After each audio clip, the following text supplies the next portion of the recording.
Hi hello नमस्ते। तो कैसे हैं आप लोग? आशा करते हैं अच्छे ही होंगे। तो जैसा कि हम लोग मिलकर एक PYQ सीरीज चला रहे हैं, जिसमें हम लोगों ने मिलकर सबसे पहले जनरल साइंस के क्वेश्चन को टैकल किया। उसके बाद हम लोग पॉलिटी का कर रहे हैं, जिसमें पॉलिटी का क्वेश्चन में हम लोगों ने 65वीं से लेके 67वीं के री एग्जाम तक के क्वेश्चन को हम लोगों ने टैकल कर लिया। और आज हम लोग 68वीं से लेकर 71वीं तक के जितने भी क्वेश्चन थे पॉलिटी के, उसे हम लोग मिलकर टैकल करेंगे और साथ ही डिस्कस भी करेंगे कि इस प्रकार के क्वेश्चन अगर आ जाए एग्जाम में तो उसको मिस करके नहीं है। तो चलिए शुरू करते हैं। पहला जो क्वेश्चन है, भारतीय संविधान के अनुच्छेद 14 में लिखा हुआ कानून के समक्ष समानता किस देश के संविधान से लिया गया है? तो लिया गया है ब्रिटेन से। और इसके अलावा भी भारतीय संविधान में ब्रिटेन से क्या क्या लिया गया है? तो ब्रिटेन से संसदीय शासन प्रणाली लिया गया है, संसदीय शासन प्रणाली लिया गया है। उसके बाद एकल नागरिकता लिया गया है। उसके अलावा द्विसदनीय संसद भी लिया गया है, द्विसदनीय संसद भी लिया गया है, जिसमें लोकसभा और राज्यसभा आते हैं। इस प्रकार से आगे देखते हैं यूएसए। तो यूएसए से फंडामेंटल राइट लिया गया है। यूएसए से फंडामेंटल राइट यानी कि मौलिक अधिकार लिया गया है। इसके अलावा न्यायिक समीक्षा भी लिया गया है, न्यायिक समीक्षा भी लिया गया है। इसके अलावा राष्ट्रपति पर जो महाभियोग लगता है, राष्ट्रपति पर महाभियोग भी अमेरिका से लिया गया है। तो चलिए अब फ्रांस से क्या लिया गया है? तो फ्रांस से जो है वो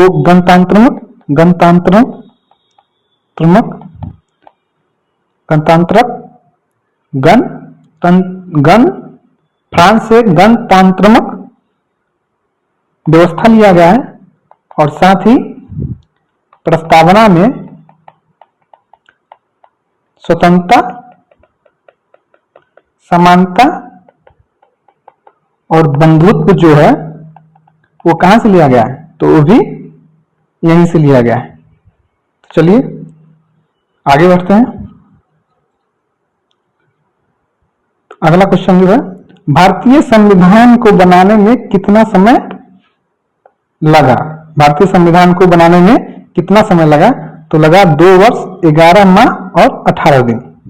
नेक्स्ट क्वेश्चन, भारत का मंत्रिपरिषद सामूहिक तौर पर किसके प्रति उत्तरदायी है? तो राज्य का मंत्रिपरिषद विधानसभा पर। चलिए आगे बढ़ते हैं। 73वें संशोधन के बाद विकेंद्रीकरण किया गया। निर्णय लेने की शक्तियों का, पूर्ण व्यवस्था का और प्रशासनिक शक्तियों का, न्यायिक शक्तियों का नहीं लिया गया। तो इसका आंसर होगा 1, 2 और 4 यानी बी। चलिए आगे बढ़ते हैं। राज्यसभा में प्रतिनिधित्व शामिल है किसका? तो इसका आंसर होगा उपयुक्त में से एक से अधिक, क्योंकि अप्रत्यक्ष रूप से नागरिकों द्वारा इसके प्रतिनिधियों के माध्यम से चुने गए सदस्य भी होते हैं और राष्ट्रपति द्वारा मनोनीत सदस्य भी होते हैं। तो चलिए आगे बढ़ते हैं। निम्नलिखित में से किसका संबंध भारत के सर्वोच्च न्यायालय से है? तो भारत के सर्वोच्च न्यायालय से इसका आंसर जो होगा वो होगा डी, उपयुक्त में से एक से अधिक। आगे बढ़ते हैं। 73वें संविधान संशोधन अधिनियम के तहत पंचायती राज संस्थाओं में चुनाव लड़ने के लिए न्यूनतम कितना आयु होना आवश्यक है? तो कितना होना चाहिए? 21 वर्ष। और विधानसभा के लिए 25 वर्ष। विधानसभा के लिए 25 वर्ष। आगे बढ़ते हैं। भारत में जिला स्तर पर उपभोक्ता विवाद निवारण के संदर्भ में निम्नलिखित में से कौन सा कथन सही नहीं है? तो इसका जो आंसर होगा वो होगा कौन सही नहीं है? सही नहीं है। तो इसका आंसर होगा उपयुक्त में से कोई नहीं, कोई भी सही नहीं, यानी कि सभी सही है। आगे बढ़ते हैं। एक पंचायत समिति किस स्तर पर एक पंचायती राज संरचना का संचालन करती है? तो संचालन करती है ब्लॉक स्तरीय निकाय पर। किस पे? ब्लॉक स्तरीय निकाय पर। अगला क्वेश्चन, निम्नलिखित में से किसे समुदाय विकास के पहले कार्यक्रम के रूप में स्थापित किया गया था? 67वीं में भी पूछा गया था, PYQ है। इसका आंसर होगा राष्ट्रीय विस्तार सेवा, राष्ट्रीय विस्तार सेवा। आगे बढ़ते हैं। सिक्किम भारतीय संघ का पूर्ण राज्य कब बन गया? पूर्ण राज्य कब? पूर्ण राज्य तो बना था 1975 में। आगे बढ़ते हैं। किसी वित्तीय आपातकाल की स्थिति में आर्टिकल 360 को लागू करने का या के परिणाम निम्नलिखित में से कौन से है? तो इसका होगा राष्ट्रपति राज्य को राज्य मामलों के संबंध में सेवारत सभी या किसी वर्ग के कर्मचारियों के वेतन और भत्ते कम करने का आदेश दे सकते हैं, तो ये सही है। राज्य विधानमंडल द्वारा पारित धन विधेयक या अन्य वित्तीय विधेयक को राष्ट्रपति के विचार आरक्षित रखने की आवश्यकता नहीं है, ये गलत है क्योंकि आवश्यकता है। आगे बढ़ते हैं। राष्ट्रपति उच्चतम न्यायालय और उच्च न्यायालय के जजों के साथ संघ मामलों के संबंध में सेवारत या सभी या किसी वर्ग के कर्मचारियों के वेतन और भत्ते कम करने का आदेश दे सकते हैं, सही है। तो ये आंसर हो जाएगा 1, 3 और 4, यानी एक ऑप्शन में 1, 3 है तो 4 भी सही होगा, यानी 1, 3 और 4। आगे बढ़ते हैं। कॉलेजियम प्रणाली के बारे में निम्नलिखित कथनों पर विचार करें। सुप्रीम कोर्ट कॉलेजियम एक 5 सदस्यीय निकाय है जिसकी अध्यक्षता भारत के मौजूदा मुख्य न्यायाधीश यानी CJI करते हैं और उस समय इसमें न्यायालय में कार्यरत 4 अन्य वरिष्ठतम न्यायाधीश शामिल होते हैं, सही है। संसद ने विधि द्वारा कॉलेजियम प्रणाली का आरंभ किया, एक गलत है। कॉलेजियम प्रणाली किसने किया था? सुप्रीम कोर्ट के आदेश से। चलिए अगला है। उच्चतम न्यायालय और उच्च न्यायालय के न्यायाधीशों की नियुक्ति कॉलेजियम प्रणाली के माध्यम से की जाती है, तो सही है। कॉलेजियम प्रणाली की शुरुआत वर्ष 1993 में न्यायाधीश PM भगवती की ऐतिहासिक फर्स्ट जज मामले के उपलक्ष्य में की गई है, ये गलत है क्योंकि होगा सेकेंड जज मामले में। तो चलिए आगे बढ़ते हैं। इसका आंसर हो जाएगा 1 और 3। आगे बढ़ते हैं। भारतीय संविधान के 42वें संशोधन के संबंध में निम्नलिखित कथनों पर विचार कीजिए। इसके प्रस्तावना में 3 शब्द जोड़े गए, समाजवाद, धर्मनिरपेक्ष और अखंडता, सही है। इसमें संविधान में 8 मौलिक कर्तव्य जोड़े हैं, गलत है। कितने जोड़े गए? 10 मौलिक कर्तव्य, 10 मौलिक कर्तव्य। नेक्स्ट है, इसने नए निर्देशक सिद्धांत जोड़े यानी अनुच्छेद 39A, 43A और 47 जोड़े, ये गलत है। 47 नहीं जोड़ा गया था क्योंकि यह मूल में ही था। और यहाँ 42वें संशोधन के हिसाब से 10 जोड़े गए थे, लेकिन 46वें संशोधन के हिसाब से 1 जोड़ा गया और अब हो गए 11 मौलिक कर्तव्य। इतना ध्यान रखिएगा। आगे बढ़ते हैं।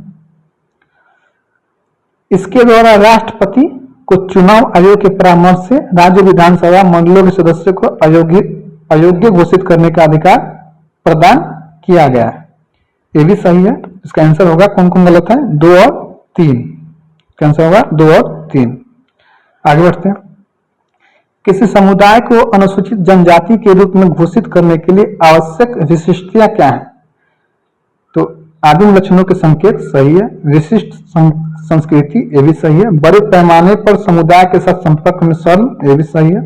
पिछड़ापन एवं भौगोलिक अलगाव, यानी कि सभी सही है। आगे बढ़ते हैं।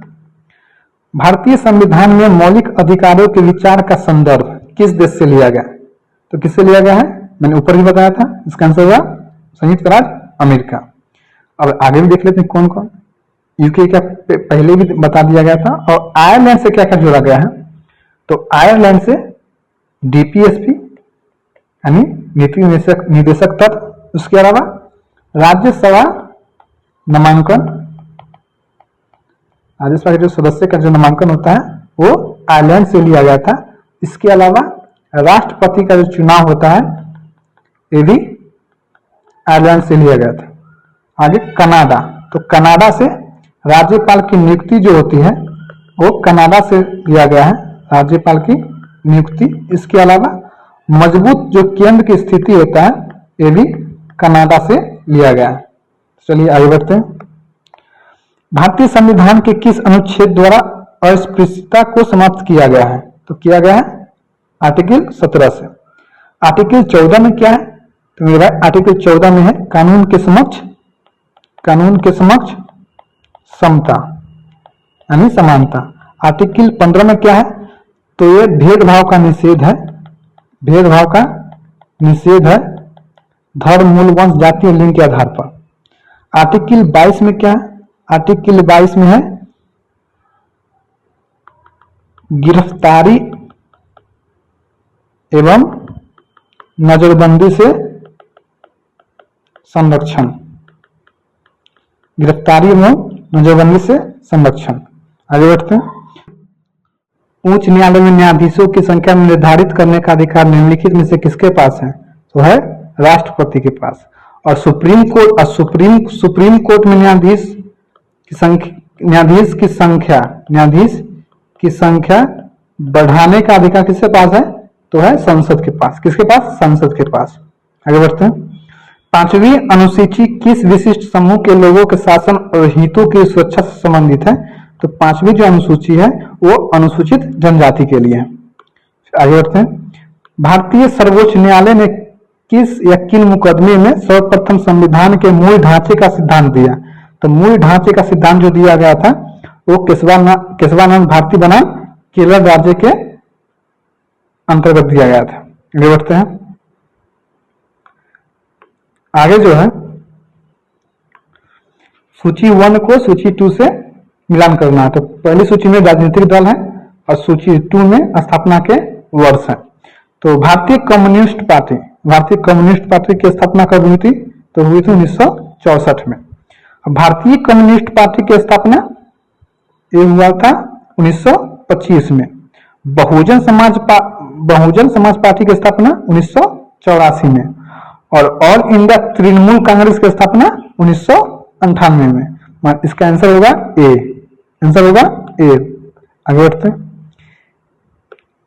किस या किन अनुच्छेदों के अंतर्गत अध्यक्ष सदन के किसी सदस्य को उसकी मातृभाषा में बोलने की इजाजत दे सकता है, तो ये है आर्टिकल 120 के 1 में।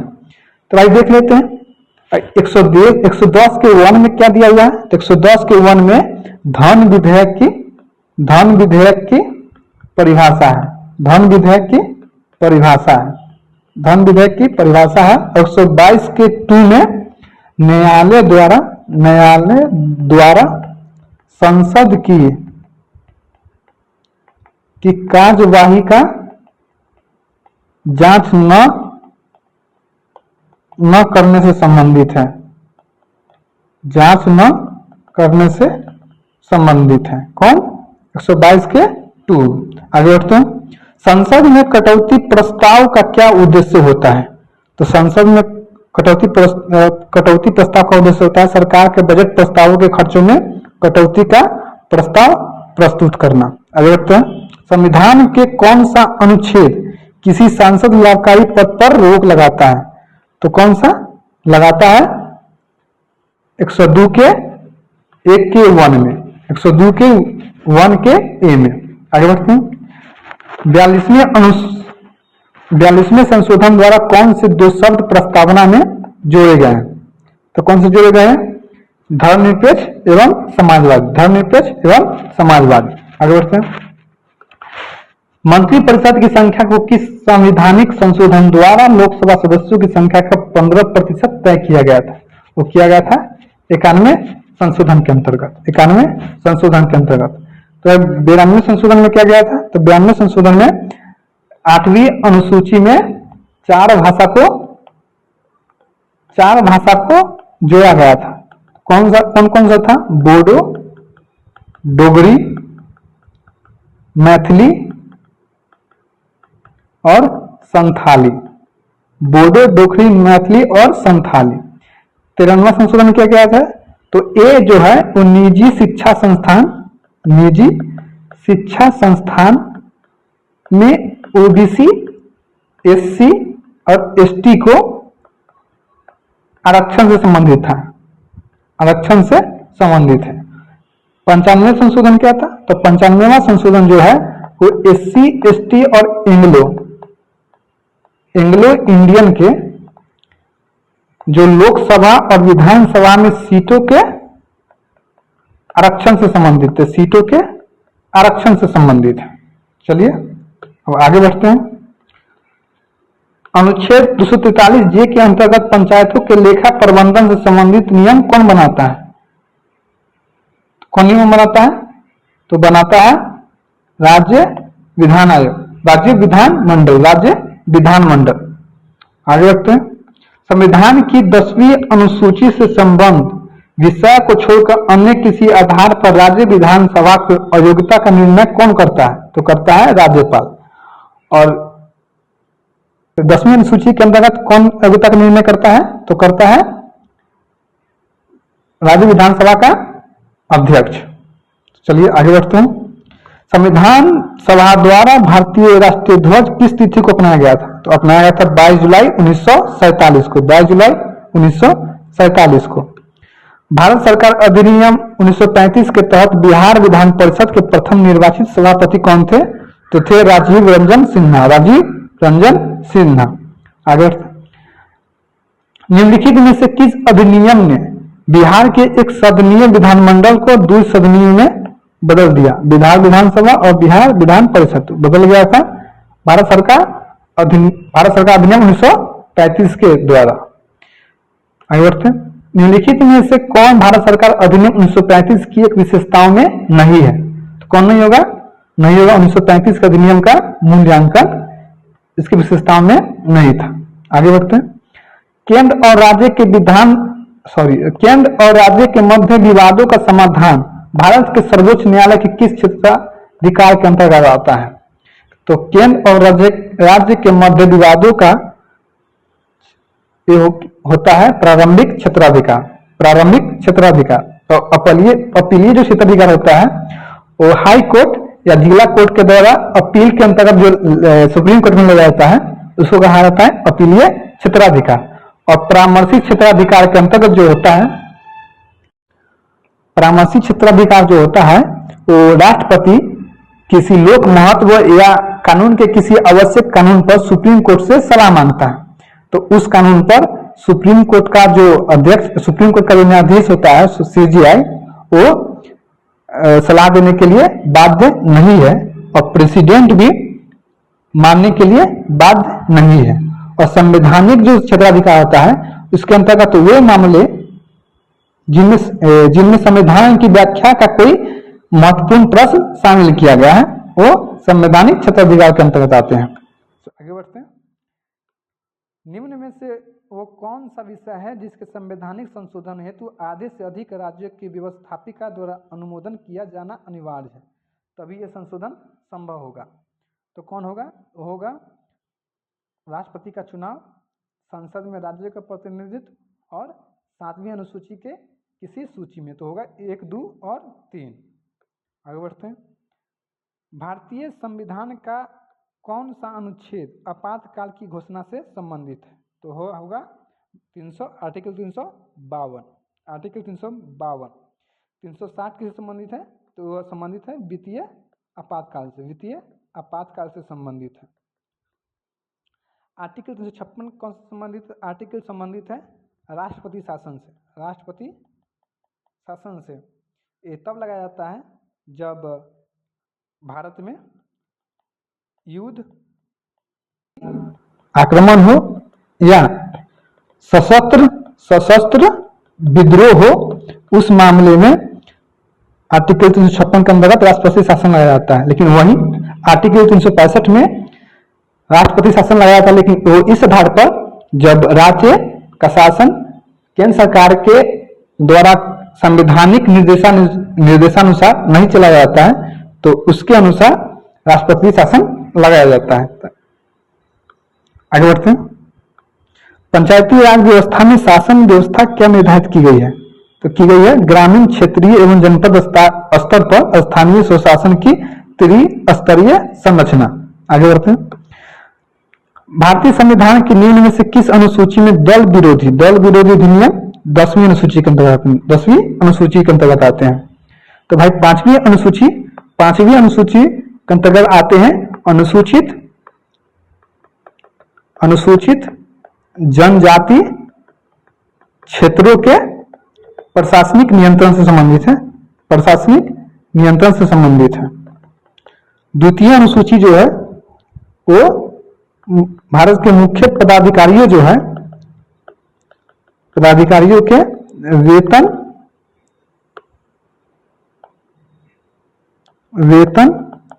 वेतन भत्ते से संबंधित है, वेतन भत्ते से संबंधित है।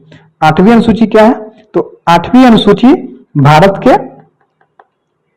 आधिकारिक भाषा से संबंधित है, जिसमें आधिकारिक भाषा, जिसमें मूल रूप से इसमें 14 भाषा थे, लेकिन वर्तमान में 22 भाषा है। लेकिन यह ताज्जुब की बात है कि 22 भाषा में इंग्लिश को नहीं रखा गया, इंग्लिश को नहीं रखा गया। चलिए आगे बढ़ते हैं, आगे बढ़ते हैं। निम्न में से कौन राष्ट्रपति के निर्वाचक मंडल के रूप में कार्य करता है लेकिन महाभियोग प्रक्रिया में भाग नहीं लेता है? कौन नहीं लेता है? राज्य विधानसभा। यानी याद करने का यही है कि राष्ट्रपति के जो निर्वाचक मंडल में शामिल जो होते हैं, निर्वाचन में राष्ट्रपति के वो शामिल होते हैं लोकसभा और राज्यसभा के निर्वाचित, वहीं राज्य के निर्वाचित मतलब विधानसभा के निर्वाचित, और जो केंद्र शासित प्रदेश में जिसमें विधानसभा है तो केंद्र शासित प्रदेश के भी निर्वाचित सदस्य। लेकिन इसके जो महाभियोग में होते हैं वो सिर्फ लोकसभा और राज्यसभा के निर्वाचित एवं मनोनीत भी, इसमें मनोनीत नहीं होते। चलिए आगे बढ़ते हैं।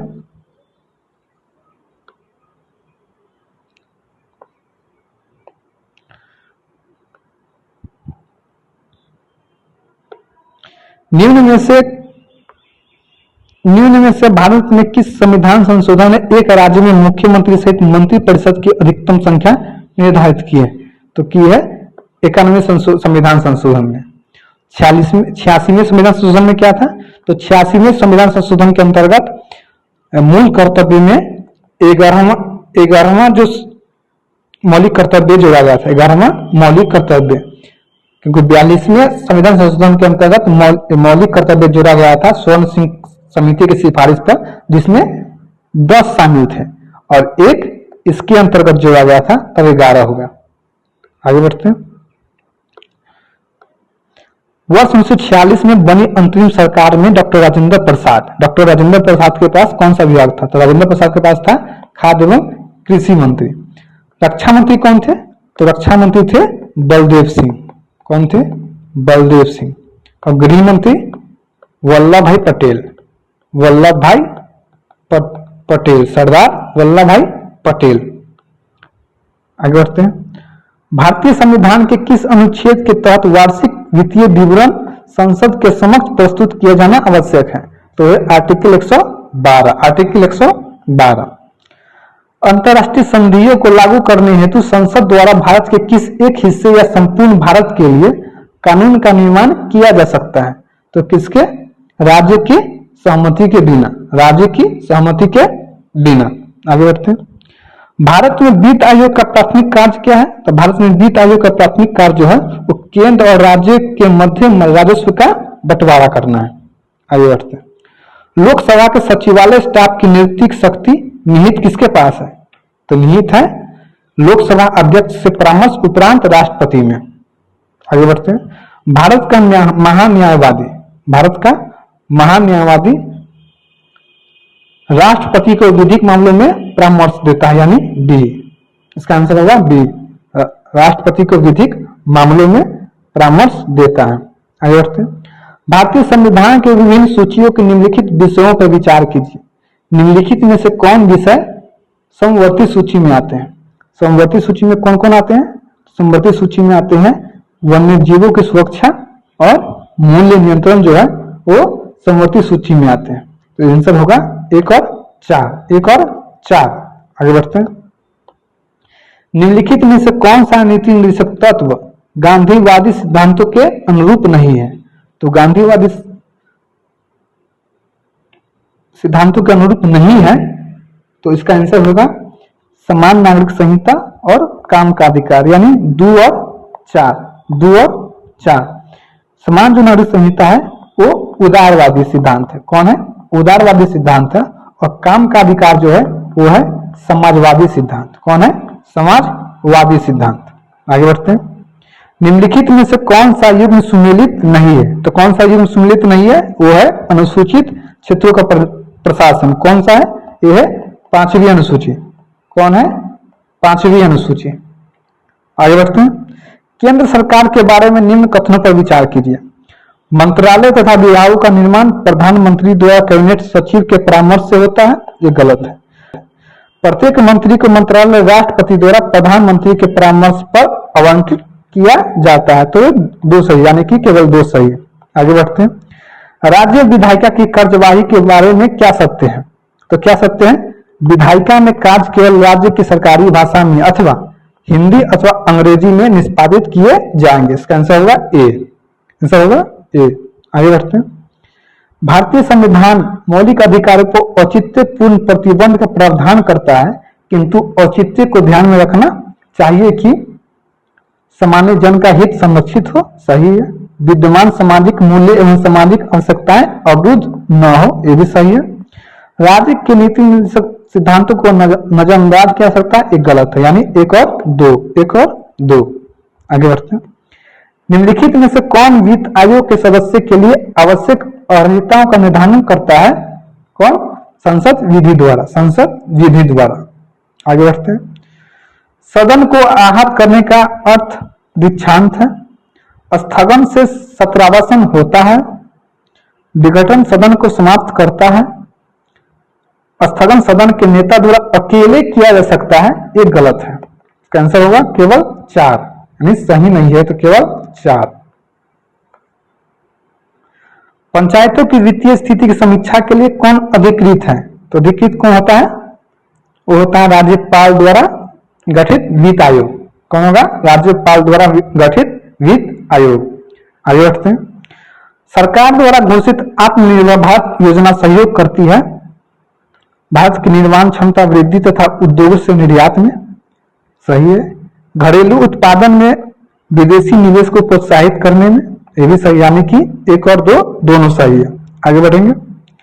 पंचायती राज का क्या मुख्य उद्देश्य है? तो पंचायती राज का क्या मुख्य उद्देश्य है? जनता को विकास के प्रशासन में प्रतिभाग करने योग्य बनाना। जनता को विकास के प्रशासन में प्रतिभाग करने योग्य बनाना, यानी कि डी सही है। आगे बढ़ते हैं।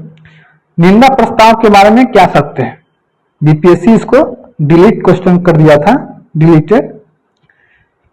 इसका आंसर नहीं दिया है बीपीएससी, लेकिन अगर अच्छे से देखा जाए तो इसका आंसर होना चाहिए डी।